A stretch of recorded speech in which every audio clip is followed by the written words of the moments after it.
नमस्कार। विज्ञान, प्रौद्योगिकी, आविष्कार और नवाचार से जुड़ी जानकारियों के कार्यक्रम ज्ञान विज्ञान में आपका स्वागत है। मैं हूं राकेश अंदानिया। आज हम बात करेंगे हमारी आकाशगंगा पर प्रकाशित नए मानचित्र की, बताएंगे क्या है घाव को जल्दी भरने वाली खोज और जानेंगे कैसे हुई शाही की शुरुआत। तो चलिए शुरू करते हैं ज्ञान विज्ञान का ये रोमांचक सफर। तारों और ग्रहों को लेकर नई जानकारी हमेशा मानव को लुभाती रही है। जितना हम इस विषय पर खोज करते हैं उतना ही ब्रह्मांड और गहरा होता जाता है। हाल ही में चिली के शोधकर्ताओं ने हमारी आकाशगंगा का एक इंफ्रारेड मानचित्र तैयार किया है, जिसमें पिछले मानचित्र से करीब 10 गुना ज़्यादा ऑब्जेक्ट शामिल है। पूरी जानकारी के लिए पेश है ज्ञान विज्ञान की ये स्पेशल रिपोर्ट।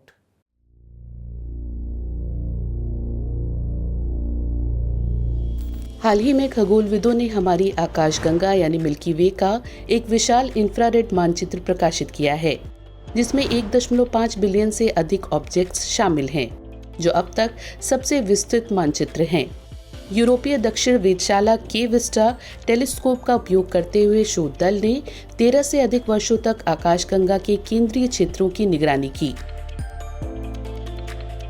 500 टेराबाइट डेटा के साथ ये यूरोपियन साउदर्न ऑब्जर्वेटरी टेलीस्कोप के साथ अब तक की सबसे बड़ी अवलोकन परियोजना है। इस अध्ययन के निष्कर्षों का विवरण देने वाला एक paper astronomy and astrophysics journal में प्रकाशित हुआ है। चिली स्थित एंड्रेस बेलो यूनिवर्सिटी के एक खगोलविद का कहना है कि हमने बहुत सारी खोजें की हैं और हमने अपनी आकाशगंगा के दृश्य को हमेशा के लिए बदल दिया है। इस रिकॉर्ड बनाने वाले मानचित्र में विस्टा टेलीस्कोप द्वारा ली गई 2 लाख छवियां शामिल हैं। शोध टीम ने विस्टा के इंफ्रारेड कैमरे वीर कैम का इस्तेमाल किया, जो हमारी आकाशगंगा में व्याप्त धूल और गैस के आर पार देख सकता है। इसलिए आकाशगंगा के सबसे छिपे हुए स्थानों से विकिरण को देखने में सक्षम है। इस मानचित्र में 2012 में उसी टीम द्वारा जारी किए गए पिछले मानचित्र की तुलना में लगभग 10 गुना अधिक वस्तुएं शामिल हैं। नई इंफ्रारेड छवि चिली में पैरानल वेधशाला में विस्टा दूरबीन के साथ ली गई थी। इंफ्रारेड में कई सितारों को अस्पष्ट करने वाली धूल लगभग पारदर्शी हो जाती है, जिससे कई नए सितारे दिखाई देते हैं जो अन्यथा अदृश्य होते हैं। ये अवलोकन 2010 में शुरू हुआ और 2023 में समाप्त हुआ, जो कुल 420 रातों तक चला। आकाश के प्रत्येक हिस्से का कई बार अवलोकन करके शोध टीम न केवल इन वस्तुओं के स्थानों को निर्धारित करने में सक्षम रही, बल्कि ये भी ट्रैक कर पाई कि वे कैसे गति करते हैं और उनकी चमक बदलती है या नहीं। उन्होंने इन तारों का चार्ट बनाया जिनकी चमक समय समय पर बदलती रहती है, जिसका उपयोग दूरी मापने के लिए किया जा सकता है। इसने हमें आकाशगंगा के आंतरिक क्षेत्रों का एक सटीक 3D दृश्य दिया है, जो पहले धूल से छिपे हुए थे। खगोलविदों का मानना है कि ये परियोजना एक बहुत बड़ा प्रयास है, जो इसलिए संभव हुआ क्योंकि हमारे आसपास एक बेहतरीन टीम थी। अब सर्वेक्षण पूरा हो जाने के बाद एकत्रित डेटा का वैज्ञानिक अन्वेषण आने वाले दशकों तक जारी रहेगा। इसके साथ साथ ESO की पैरानल वेधशाला को भविष्य के लिए तैयार किया जा रहा है, जिसमें अनगिनत खोजों की उम्मीद की जा सकती है। बचपन में खेलकूद के दौरान या कभी जब चोट लग जाती थी, तब घाव ठीक होने में बहुत समय लगता था। लेकिन अब ऐसी समस्या से हम जल्दी निजात पा सकते हैं और घाव को जल्दी ठीक किया जा सकता है। वैज्ञानिकों ने कुछ ऐसा शोध किया है जो आने वाले वक्त में मील का पत्थर साबित हो सकता है। क्या है ये खोज? पूरी जानकारी दे रही है ज्ञान विज्ञान की ये स्पेशल रिपोर्ट।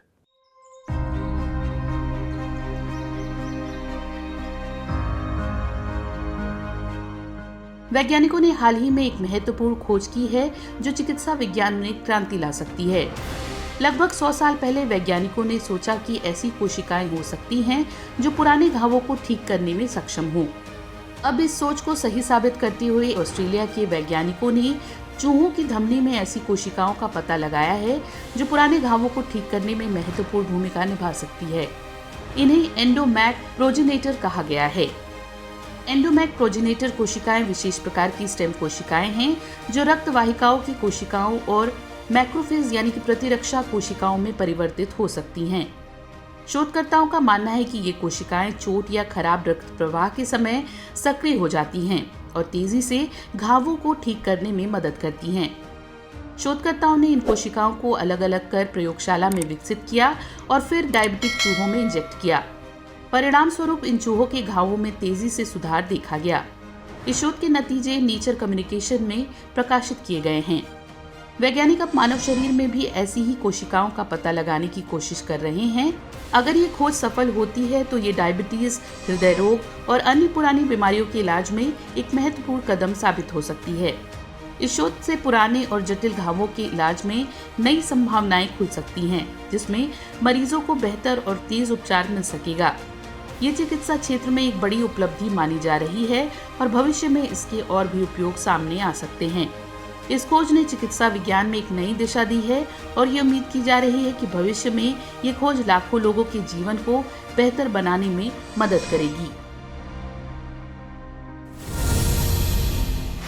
मानव की जिज्ञासा ने नई नई खोजों को जन्म दिया है। इनमें कुछ खोज ऐसी है जो आकस्मिक है। इनमें से एक है शाही की खोज, जिसने लेखन कार्य में बहुत योगदान दिया। आज के आविष्कार जिन्होंने दुनिया बदल दी सेगमेंट में बात करते हैं कैसे और कहां से शुरुआत हुई शाही की।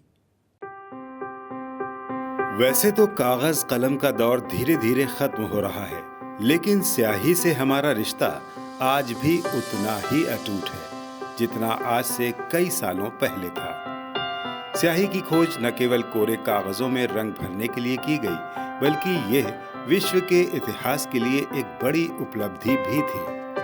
लगभग 4500 साल पुराना इतिहास जानने के लिए इतिहासकारों को दीवारों पर बने चित्रों या कलाकृतियों का सहारा लेना पड़ता था, लेकिन 4500 वर्षों के पश्चात स्याही की खोज के बाद इतिहासकारों के लिए इतिहास जानना और उसके बारे में पढ़ना और भी आसान हो गया।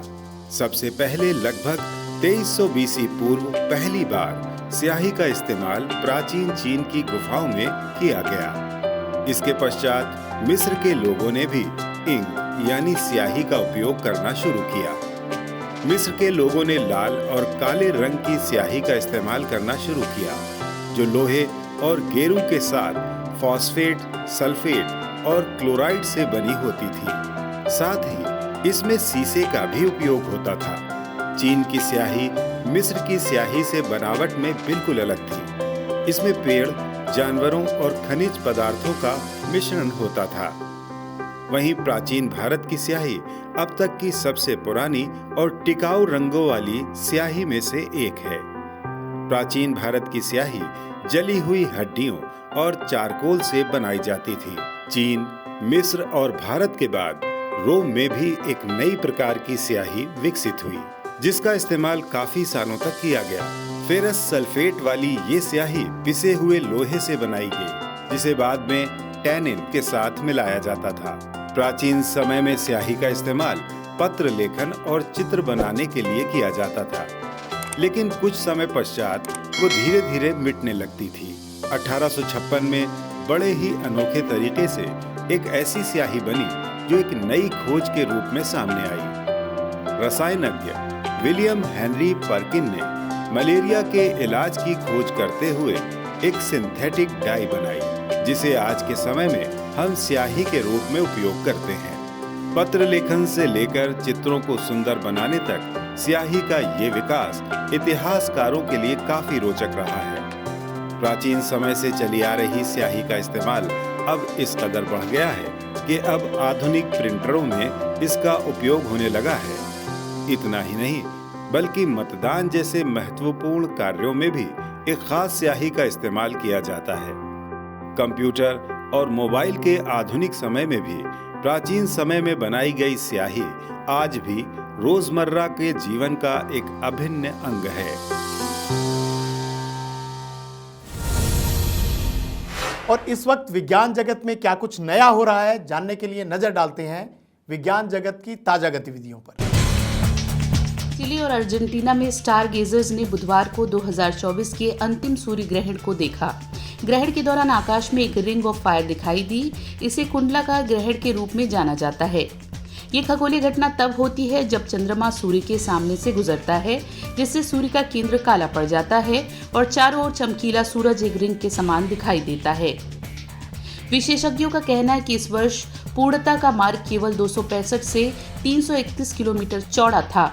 पूर्णता के मार्ग से बाहर के लोगों ने आंशिक ग्रहण का आनंद भी लिया, जिसमें सूर्य अर्ध चंद्राकार दिखाई दिया या ऐसा लगा जैसे उसमें कुछ काट लिया गया हो। चिली और अर्जेंटीना के हिस्से सीधे पूर्णता के मार्ग में थे। इस बीच अंटार्कटिका, हवाई, मैक्सिको, न्यूजीलैंड, ब्राजील और उरुग्वे सहित दक्षिण अमेरिका के अन्य हिस्सों में आंशिक ग्रहण दिखाई दिया। सूर्य ग्रहण असामान्य नहीं है। हर साल 2 से 4 सूर्य ग्रहण होते हैं, लेकिन वे दुनिया के हर कोण से दिखाई नहीं देते। जबकि 2 अक्टूबर का रिंग ऑफ फायर 2024 का आखिरी सूर्य ग्रहण था। भारतीय अंतरिक्ष अनुसंधान संगठन इसरो ने चंद्रयान 4 के लॉन्च करने और असेंबल करने के लिए अपने अभूतपूर्व दृष्टिकोण का खुलासा किया है। यह महत्वाकांक्षी परियोजना एक अद्वितीय मॉड्यूलर डिजाइन और इन स्पेस असेंबली तकनीक का उपयोग करेगी, जो भारत की अंतरिक्ष क्षमताओं में एक महत्वपूर्ण प्रगति को चिन्हित करती है।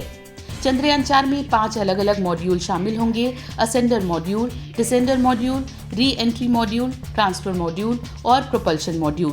पारंपरिक एकल लॉन्च मिशनों से हटकर इसरो इन घटकों को 2 अलग अलग LVM-3 लॉन्च वाहनों का उपयोग करके अंतरिक्ष में भेजने की योजना बना रहा है।